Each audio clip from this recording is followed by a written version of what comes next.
What's going on, guys? It's Tetrosphere, and I have assembled what I think is my prediction for the tier list for the upcoming format. I have 17 decks here in total that I want to talk about, that I have split into 3 tiers. This is based on, just my unprofessional testing and theory crafting and discussions with friends and things of that nature. I don't think there's anything too controversial here, but it's the kind of stuff that I generally like talking about with people, so I figured I'd make a little video on it since obviously we're now just a few days away from this format actually coming to life, and I thought we could, share our thoughts in the comment section. I don't think there's any debate on tier 1 here. I have, of course, Malice being Ignister Malice and Mitsurugi, and in my opinion, that could be either pure Mitsurugi or Ryziel Mitsurugi. That to me occupies that same slot. I think that those 2 decks are absolutely going to separate themselves from the rest of the competition. I don't think they're going to be dominant in the sense of, like, if those 2 decks were one deck, it would be considered tier 0. I just think that they are definitely the best decks. And if you are playing a different deck, like another one that I have tiered here, or even one that I don't, it is because you feel like it has a solution to those 2 decks. You're not really worried about the rest of the field. Ignister Malice is just extremely powerful. It is way more pushes. It has way more extension. It has much better lines under Lancia. It has much better lines under Fualos. It still synergizes with amazing non-engine like Impulse. There's nothing that says you can't still play the Bestials, which are still going to be pretty good, especially against your competition in Mitsurugi. The other advantage that it has is that because of Mitsurugi and other decks like these Primite decks, Crystron, mostly these tier 2 decks and Mermail here, Droll is going to be in basically 95% of side decks or main decks. And you don't really care about Droll as much. Pure Malice didn't really care about Droll at all. The Ignister Malice cares a little bit, but it doesn't feel that bad to get Drolled on this deck. And because Droll is going to be so omnipresent, you kind of have that advantage. Of course, there's other non-engine, which feels like a blowout against you, but the Ignister side kind of helps there. The new Mitsurugi stuff is just extremely powerful, whether you're playing it in pure or with Ryziel. It can gas through a ton of interaction. It does really get stopped by Droll, which is why I think we might see it. We might see it as a bit more of an engine-heavy deck where you're just drawing your pushes, so that way you don't have to search them. And if your normal summon gets stopped, you have the Ryziel stuff to extend. We could see that, or we could see pure overtake and simply rely more on your non-engine when you get Drolled, or just have outs to Droll, like cross out. So that remains to be seen, but I do think that Mitsurugi has just gotten so much power in terms of, I shouldn't say power, has gained so much consistency. It was always powerful, but now it has like way more ways to get into those power plays that I think are just going to completely separate it from everything else. And I don't really think I've said anything groundbreaking here. I don't think anyone is going to, I mean, I would be really shocked if someone felt like tier 1 is going to be something besides those 2 decks. But regardless, I felt like it was worth mentioning. Moving on to my tier 2 here, I have 5 decks. I have Primite Blue Eyes, Primite Fiendsmith, Crystron, Memento, and Odeon. Odeon, I think, is kind of interestingly placed because I do think of these 5 decks here, this one is the one that's the most dice rolly. I think that going first, it has a phenomenal matchup against both of these decks, but I think going second, it has a terrible matchup into both of these decks. But first or second, I think it has a shot against any of these decks. Just especially with the Fiendsmith version of this deck, and even not the Fiendsmith version if you're playing more hand traps. That's going to help you against like the Crystron and Memento matchups as well. I think it puts up a lot of disruption, and it puts up a lot of high quality disruption. The only thing holding it back, I think, from being tier 1 in this format is its going second worries. Memento, I think, has proven itself to be the best deck in this, what I call Stampede format, this in-between format of post-April ban list, but pre-Alliance Insight. And I think it still remains very powerful. I think it is probably it's probably not quite caught in the crossfire of like the non-engine for the best 2 decks. It doesn't hard lose to Droll, but it cares about Droll a bit. It doesn't hard lose to Lancia, but it cares about Lancia a bit. The main thing it has going for it, of course, is that the stuff like Shifter has been limited. Abyss Dweller has been banned. We lost a couple of Bystials. Retaliating Sea isn't really going to see play right now. So it just has a good game plan into a lot of the non-engine that's being played, and the blowouts are gone. The worst you're going to get is like the Droll, I think. Going second, I mean, if you're playing into something like a different dimension ground, that's going to really suck. But I think it just has a really solid game plan into a lot of the prominent non-engine. I think it can play around Nibiru, which I think is going to be really prominent. So I just really like Memento still going into the next format. Crystron, I think, is just straight up gas. This deck can do so much. It doesn't care about Bystials if those are still really strong. Again, same with Memento. The graveyard hate has just largely been removed from the game. So these graveyard reliant decks that have a lot of power just have a lot more room to shine. I think Crystron has the ability to push into boards and set up oppressive boards going first. So I really like Crystron's position still. I would say, like, again with Memento, I think Crystron is like the second best deck in this existing format that we're in today. And moving into Alliance Insight format, I expect it to still be really good.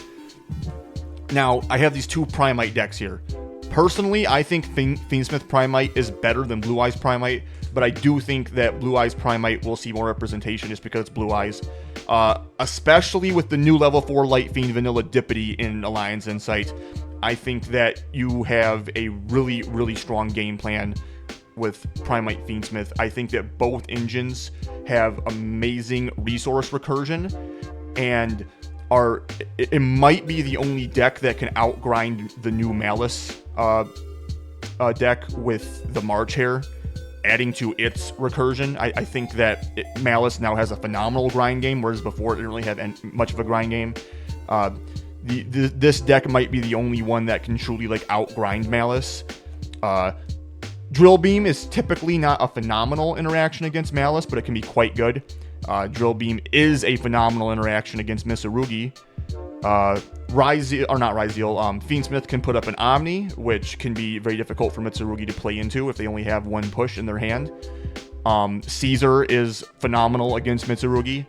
So I think this deck is probably going to be the best tier 2 deck moving forward, but I did put it behind Blue Eyes just because I think Blue Eyes will be more popular. Nothing needs to be said about Blue Eyes. It benefits from all of the graveyard hate being taken out of the game, just like the rest of these tier 2 decks really do. Into the next format, I don't think it has a good matchup into Mitsurugi or Malice, but I think it has like a really low to the ground and safe strategy that's going to make it attractive to a lot of players. The Primite engine, whether you're playing it with Fiendsmith or Blue Eyes, is very strong. Majesty is a very strong trap. They're able to put up a field negate. Tyrant is a very strong fusion monster. I don't think that this deck is going to be amazing. I don't think it's going to win Nats, but I do think it is a strong choice. If you don't like either of these decks and you're like a fan of Blue Eyes, I think you can still have some success. Moving on to tier 3, I put Mermail here. I want to make this very clear. If it wasn't for Mitsurugi, Mermail would absolutely be in tier 2. The only reason I don't see this deck having a phenomenal performance is because of Droll and Lockbird and Nibiru probably being in every deck. If not both of them, at least one of them. And with Toad gone, Mermail is now weak to Nibiru. And with Bahamut Shark and Abyss Dweller both gone, it doesn't have as many outlets to pay cost. So it did kind of lose some gas. But it is still a very oppressive deck in terms of like the stun mechanics of what it's able to do. And it's ridiculously powerful that it's able to have these stun plays in terms of like Water Statue and the hand ripping in also a high power combo deck. Mermail is absolutely terrifying. In fact, if it wasn't for Mitsurugi, this might even be tier 1. Just because it still has, again, Mooling Glacia, Deep Sea Minstrel, Water Statue. It can still put up the Merlantian engine is still incredibly powerful. That Poseidra that can like bounce everything as like a soul charge as well. Ridiculous cards, ridiculously powerful cards. It just loses to the same floodgates that like Mitsu loses to. So, but it's not as strong as Mitsurugi, I don't think. And like I said, it has some ban list hits that I think are going to hold it back a bit from even being tier 2 status. But in a different environment, this deck is absolutely ridiculous. I think Tenpai is still quite good. I think that it might struggle into these boards of like the tier 1 decks, but I think it could have a phenomenal day into some of the other like tier 2 decks. It's just one of those decks where sometimes it feels like when it draws the right hand, it's just impossible to defeat because the non-engine it synergizes with is so powerful, similar to Malice, but just not as strong of an engine as Malice. It's definitely still going to have problems with like consistency. You know, if your Chandra gets banished by a Malice card, you're basically fucked. So I don't think it's going to put up amazing numbers. But basically my philosophy on these tier 3 decks here is if you want to go to like a regional and, you know, do well, but you don't like any of these decks, or, you know, you don't want to, you want to maybe bring something that people aren't preparing as strong for, these tier 3 decks can be a solid choice, but I don't see them like winning a YCS or, you know, doing that well. I think a dedicated pilot could do great with them, but they're just okay choices. Here I have Pure Ryzeal. I want to make it very clear that this is distinct from like Mitsurugi. Like I said, Mitsurugi could be Pure or Mitsurugi Ryzeal. This right here is like strictly Pure Ryzeal. I think it's playable. I don't think it's going to be that strong. I think the one detonator just really hurts the Pure game plan a lot. With the Eclipse Twins, you still can make the detonator stick, don't get me wrong. It's just once that detonator is actually removed, the Pure deck doesn't really have a lot of tools that match the power of the interruptions of what these decks are putting up right now. So that's why I have it down here in tier 3, but I still think it's quite solid. Fire King, nothing has changed about Fire King from you know, again, other than the graveyard hate. I think Fire King is still very good. I really like this deck a lot. I like its game plan a lot. I think decks that's game plan is removal are generally very healthy decks for the game, very fun to play and very fun to play against. So I still really like Fire King. Not much to say there. White Forest, I think, suffers from the same problem of Mermail, where it's just a matter of Droll and Nibiru being everywhere. Otherwise, this deck would be a freaking problem. It's very strong. It can spin its wheels for eternity if it wants to. But again, there's Droll. There's Nibiru. People are going to be siding cards like Mistaken Arrest, maybe Different Dimension Ground. You know, you might see these weird techs that people bring to try to like solve the format a bit. And White Forest is just one of those decks that's going to get caught in the crossfire. But don't let that make you think that this deck is unplayably bad. Like, it definitely has a strong game plan. It's a combo deck that can put up floodgates like the new Azamina stuff. And it can put up an Omni. It can set back row. It can have graveyard disruptions. It can book cards. It doesn't lose to D-Barrier because it can do link plays. It can do synchro plays. It can do fusion plays. It definitely has a lot going for it. It just has a lot going against it too. So I think it's kind of polarizing. Like, it's going to be hot or cold depending on the tech choices of that event. This is going to be more like an event deck where depending on what, like, if you realize that the only non-engine people are playing that really stuns your game plan is Droll, then you might have an okay time. Because again, you're only going to see Droll in 33% of games, and that might even mostly just be post-side if people aren't maining it, because like, say Malice becomes a good bit more popular than Mitsurugi, Droll might be relegated to the side deck. And in that situation, White Forest might be a bit better. I got Yubel here. Yubel is really terrible into all of the chummies, I think, and that is going to hold it back quite a bit because I think the chummies are just going to be super strong this next format. I mean, they're obviously like objectively good cards, let's be honest, but in particular, I think they're going to be very strong going into Alliance Insight just because I think it's going to be a very combo-heavy format, which Yubel is going to suffer from that. But Yubel can play under Droll. It has decent lines under Droll. It has a very strong oppressive engine.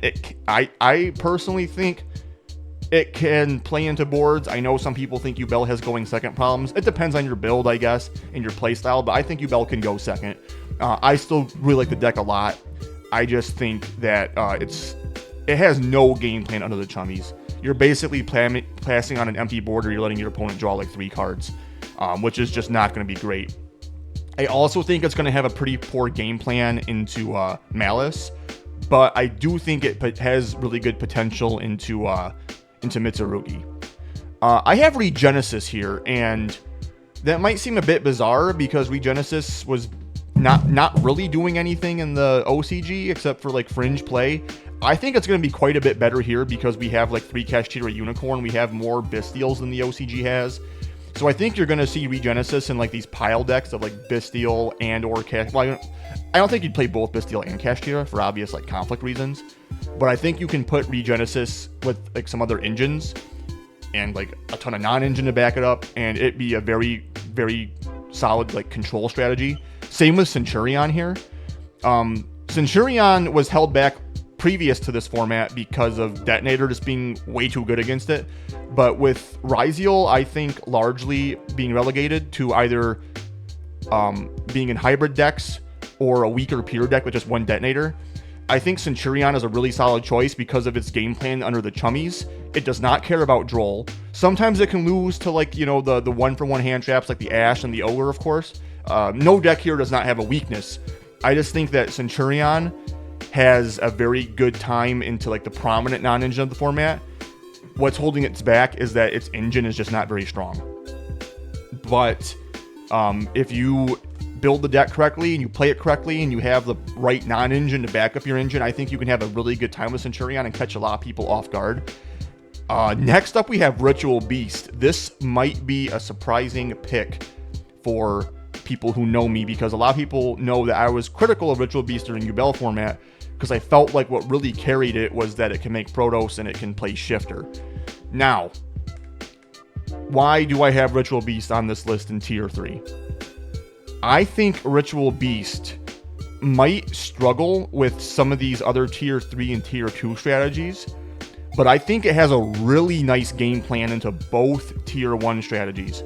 I think there's a chance that someone much better than me is able to like pilot and build Ritual Beast to be like a solution to the format, and maybe even like win a regional or top a YCS with it, because Ritual Beast can turn off tributing. So there's Mitsurugi. And Ritual Beast does not care about its cards being banished, so it has really good lines into the Malice disruptions, because of course largely the Malice disruptions are banishing cards on the field or from the graveyard, and Ritual Beast just has no problem with that. Now, much like Yubel, Ritual Beast is incredibly poor into the Chummies. It also can lose to Droll, and it can lose to Lancia. So there is a tremendous amount of prominent non-engine that can absolutely stun the Ritual Beast game plan. And that's why I do think that for Ritual Beast to be able to succeed, it is going to take a dedicated pilot and a dedicated innovator to really find a way to pilot and build the deck that can play around those like lingering cards that Ritual Beast struggles to play under. And I think if you're able to do that, you're going to find that you might have the deck that just can beat the best decks in the room, because it is just able to undermine those decks' engine. You just have to be able to not lose to their non-engine. Historically, we've seen Ritual Beast do things like thrust for Harpy's Featherstorm and make the that Link 2 Wing Beast, I forget what it's called, Harpy something. So there's things like that. In general, the deck probably still could play the one shifter. You're probably still going to play like Dimensional Fissure, different dimension ground, things of that nature. I think that this deck is definitely worth exploring in the next format. And finally here I have Voiceless Voice. Now, I think Voiceless Voice is interesting because of what it can do under the prominent non-engine. Again, I'm putting it in there with Centurion, and I'm putting it in there with Regenesis. It can play under the Chummies and give 0 or 1 draw. It can play under Droll. Nibiru is probably never going to be live. It has protection. It has layered interaction from the back row, from the graveyard, on the field, Cerevis in the hand. So it's generally resilient to board breakers. I think Voiceless Voice is another one of those like low to the ground safe strategies that if you want to go to an event and play a deck that no one's preparing for, but can potentially be a solution in the format, I think Voiceless Voice could be a solid pick. I really like the deck a lot still, even though I know people in the community of Voiceless Voice often joke about how the deck is really bad. I think it's a cool deck, and I think that it has a shot to be a solution to the format. Again, much like Ritual Beast, if built and piloted correctly. Let's see. I don't think I have any closing notes on that. Overall, I feel like I gave my thoughts on all these decks. Let me know what you guys think down below. If there's a deck that you think deserves to be tiered but wasn't mentioned, let me know. I probably didn't mention it because I feel like it's just more of a casual pick.